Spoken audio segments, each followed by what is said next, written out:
Hare Krishna, please accept my humble obeisances. Glory to Prabhupada. So, in today's discussion, we will cover the 14th chapter of the Nectar of Devotion, uh, which is devotional qualification. The chapter actually talks more about what is not considered to be a devotional qualification. So, just in terms of getting to the flow, from chapter 6 to 13, we discussed the 64 items of devotional service. At the end of the 13th chapter, Srila Rupa Goswami begins to analyze uh, the relationship between various other spiritual practices. So, so, so, in doing a complete job, one must justify both the inclusions and the exclusions. Right? So when he enumerated the 64 points, he justified the inclusions by giving uh, respective Shastric references. Now, one may say that there are many other things that people do. Specifically, he talks about the practices of Varnashram Dharma, Gyan Vairagya. What is their relationship to bhakti? Why are they not one of the 64 items? So he now systematically analyzes the reason behind their exclusion and also what is their impact. So when we clearly understand what is included and what is not included, then our definition of bhakti is sharpened. Right? So if somebody comes to us and says that these are the uh, these are the karam kanda rituals that are done, right? And by applying this reasoning, we can understand if they are contributing to bhakti or not, right? And that way, our conviction in following the practices becomes strong. And so Gyan and Vairagya were covered a little bit in the last chapter. Here, he expands upon it. So, just in terms of definition, Gyan is the cultivation of knowledge, and Vairagya is the cultivation of uh, detachment. So, they may, in earlier stages, help the devotee. So, if one is uh, too much attached to material things, difficult for them to take to devotional practices. Or if one is in too much of tattva vibhrama, right? One says that, oh, all gods are the same, all paths are the same. Then the study of the scriptures the development of jnana can help.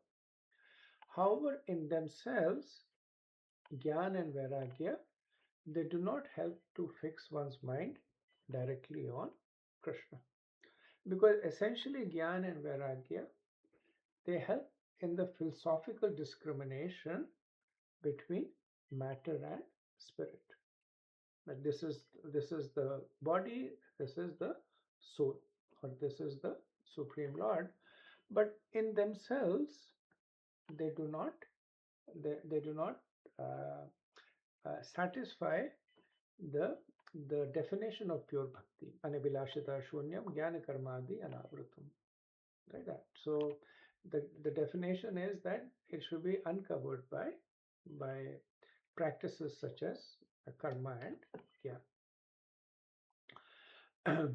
So the essential aspect of sadhana bhakti is fixing one's mind on Krishna. And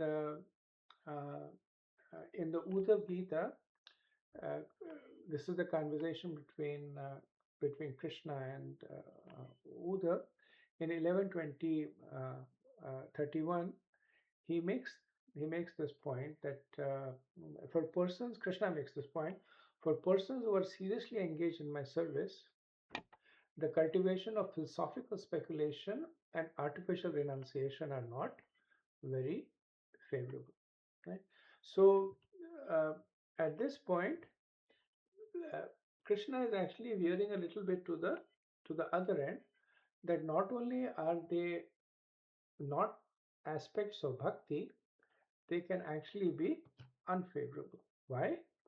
Because if a person is too much absorbed in performing austerities, vairagya, or he's too much into mental speculation, philosophical speculation, then it hardens the heart of the person. Right? So that softness that is needed to cultivate bhakti. Right? Bhakti is even though it is sarna bhakti, but it is the seed. It is the seed which will later on culminate into bhava and prem. So the component of love should be there, even if it is through following rules and regulations. Right? If that component has been displaced by too much of absorption into philosophical speculation or too much of absorption into vairagya, then one will not make progress. Right? So, without knowledge and detachment, one will be attached to the material body, right? So, this is how Gyan and Vairagya can create a suitable platform for bhakti without actually being a part of bhakti, because, as I mentioned, that too much of vairagya can make the heart hard, and too much of gyan can make the person an armchair philosopher. So, uh, while the qualities of gyan and vairagya is favorable to bhakti, the process is not. Right? So, this gets us to an interesting conundrum, a riddle. How do we solve it? That the qualities that come out of Gyan and Vairagya are useful. By Gyan, one knows the position of the soul, Krishna, the material world. By Vairagya, one becomes detached from the material world. So they're, even though they are not angas of bhakti, they're favorable to bhakti. But the process is not favorable. Like one who undertakes too much of Gyan and Vairagya, the heart becomes hard and the process is not favorable. So how do we resolve it? Bhakti solves the problem. Right? So it creates these qualities without the need to engage in the process. Right? So that's the potency of bhakti. It recognizes that Gyan and Vairagya are useful, but it does not mandate that the devotee undertake the process of Gyan and Vairagya separately. Like Gyan and Vairagya are produced as a byproduct of of as a byproduct of a devotional service. And the reference here is again in Uddhav Gita verses 32 to 33, 11, 20. So, uh, how does bhakti help us in developing Gyan Vairagya? So this is the famous verse of Yukta Vairagya. Anasaktasya Vishayan Yathartham Upayunchata Nirbandha Krishna Sambandhe Yuktam Vairagyam Uchyate. When one is not attached to anything but at the same time accepts everything in relation to Krishna, one is rightly situated about possessiveness. Right? So now the Vairagya is in conjunction with Krishna. That if something is not useful for one's devotional service, then Vairagya, then one is not interested in it. But that does not mean that one rejects everything. If there is something that is useful, then one accepts it. Right? So if one is simply rejecting everything, then it is Falgu Vairagya, it's false renunciation. And Srila Prabhupada was once shown a picture of a yogi, and he was in front of him was a plate with a lot of money on it, and that yogi had his hands behind his back, saying, "I have nothing to do with money." Right? And the point was that Vairagya is completely detached. And when Prabhupada saw it, he started laughing. He said, if somebody gave me a plate full of money, I would immediately take it and use it in Krishna's service. So that is Yukta Vairagya. So some of the other items that are relevant. Um, So devotional service through wealth and followers. So performing bhakti through wealth or followers is not an item for sadhana bhakti, right? So, for instance, a wealthy person may give a large donation to build a huge temple. Now, that donation is is certainly an aspect of devotional service, right? So there is some seva that is going, whether it is seva for the Archavigra or the Vaishnavas. So that is an aspect of bhakti. But the person should not think that now that the temple is established, every time there is an arti that's being done over here, every time there is Vaishnav seva that is being done over here, I should get the benefit of that. Right? So, uh, while the activity of giving and charity is constitutes as an anga of bhakti, but uh, that does not give the person an ongoing an ongoing right to every activities. So in India, especially, there are rich families that have ashrams. Right? They actually own temples and ashrams, and one should understand that while giving the wealth is an act of devotional service, all the service that is going on in the temple is accruing to the persons who are doing the service, not to the person who is sponsoring it. So, in terms of followers, the same point that a spiritual master may train his disciples to worship the deity. So, this is certainly devotional service, right? However, if the disciples go and they perform deity worship, that does not accrue to the spiritual master, right? That is their own devotional service. Srila Prabhupada says that if a spiritual master is not properly authorized and only on his own initiative becomes a spiritual master, he may be carried away by an accumulation of wealth and large number of disciples.